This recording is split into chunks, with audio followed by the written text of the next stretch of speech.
Hi friends, ഇന്നത്തെ recipe നല്ല tasty ആയിട്ടുള്ളൊരു ചെമ്മീൻ അച്ചാർ എങ്ങനെ ഉണ്ടാക്കുന്നതെന്ന് നോക്കാം. അതിന് ആവശ്യമായി വേണ്ടത് 1 കിലോ ചെമ്മീൻ നന്നായി കഴുകി വൃത്തിയാക്കി എടുക്കുക. ശേഷം 1/4 കിലോ വെളുത്തുള്ളി, 1/4 കിലോ ഇഞ്ചി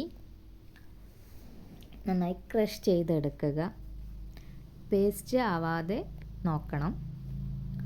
പിന്നെ ഒരു 5 സ്പൂൺ മുളക് പൊടി, 1/4 ടീസ്പൂൺ മഞ്ഞൾപ്പൊടി, നല്ലെണ്ണ,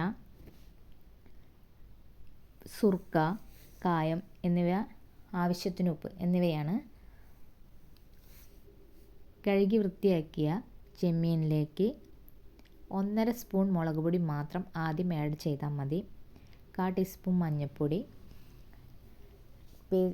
ക്രഷ് ചെയ്ത് വെച്ചിട്ടുള്ള ഇഞ്ചി, വെളുത്തുള്ളി, ആവശ്യത്തിന് ഉപ്പും ചേർത്ത് നന്നായി മിക്സ് ചെയ്ത് വയ്ക്കുക. 5 മിനിറ്റ്സ് അത് റെസ്റ്റ് ചെയ്യുക.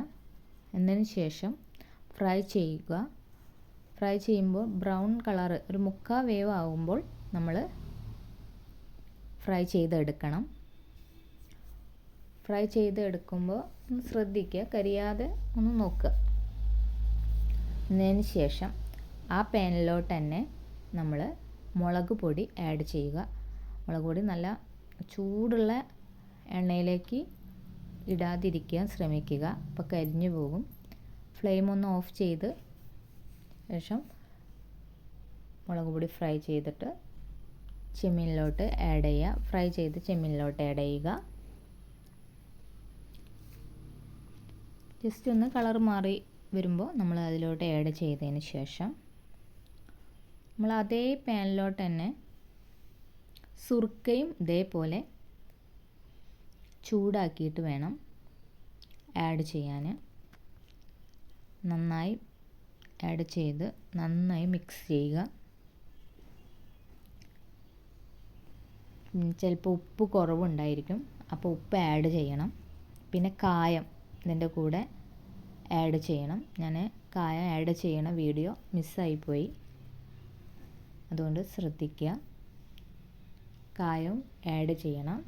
ഇത് നന്നായി മിക്സ് ചെയ്യുക. നല്ല ടേസ്റ്റി ആയിട്ടുള്ളൊരു അച്ചാറാണ്. കുറേ 1 മാസം 2 മാസമായിട്ട് കേട് കൂടാതെ ഇരിക്കും ചെയ്യും. പിന്നെ ദോശ, ചപ്പാത്തി ഇവയുടെ കൂടെയൊക്കെ നമുക്ക് പെട്ടെന്ന് പോയി കറി ഉണ്ടാക്കി കഴിക്കണം എന്നൊന്നുമില്ല. ഇതുണ്ടെങ്കിൽ ഇത് ആഡ് ചെയ്തിട്ട് നമ്മളിത് കൂട്ടി കഴിക്കാം. നല്ല ടേസ്റ്റി ആയിട്ടുള്ളൊരു അച്ചാറാണ്. നിങ്ങൾ ഒരു വട്ടമെങ്കിലും ഒന്ന് ഉണ്ടാക്കി നോക്കുക. പിന്നെ ഈ വീഡിയോ ഇഷ്ടമായെങ്കിൽ ലൈക്ക് ചെയ്യാനും സബ്സ്ക്രൈബ് ചെയ്യാനും മറക്കരുത്. വീണ്ടും ഞാൻ അടുത്ത വീഡിയോ ആയിട്ട് വരും നിങ്ങളുടെ മുന്നിലേക്ക്. Thank you. ബൈ.